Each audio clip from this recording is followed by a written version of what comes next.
ঘন্টার পর ঘন্টা আপনি কোনো কাজের জন্য বাইরে কোথাও অপেক্ষা করছেন, বা কোনো কারণবশত আপনি দীর্ঘ সময় ধরে সেখানে বসে আছেন, আপনি বিরক্ত প্রকাশ করছেন, আপনি পকেট থেকে মোবাইল বের করে চাইছেন কিছু সিনেমা বা ভিডিও দেখে সময় পার করার, কিন্তু আপনার কাছে পর্যাপ্ত ডাটা নেই, আপনি চাইলেও সেটা করতে পারছেন না।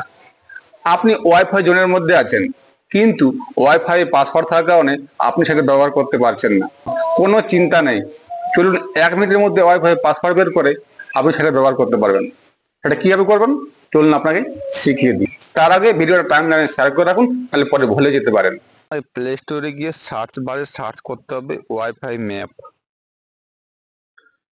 তারপর দেখে নিতে হবে তার রিভিউ, রেটিং এবং ডাউনলোডে।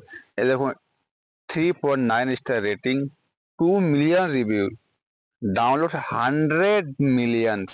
বুঝতে পারছেন কতটা জনপ্রিয় এই অ্যাপ্লিকেশনটা। এটা আপনাকে ইনস্টল করতে হবে,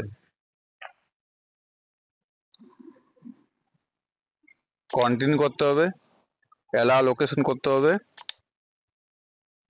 হুইল ইউজিং দ্য অ্যাপ এটাও কন্টিনিউ করতে হবে, এটাও কন্টিনিউ করতে হবে, এটা অ্যালাউ করতে হবে, এটা আপনাকে স্কিপ করতে হবে। এরপরে এখানে আপনার জোনে যতগুলো ওয়াইফাই আছে সব এখানে শো করবে, কিন্তু আপনার 1 কিলোমিটারের মধ্যে যতগুলো ওয়াইফাই আছে সেগুলোরই একমাত্র আপনি পাসওয়ার্ড বের করতে পারবেন এবং ওগুলো ব্যবহার করতে পারবেন।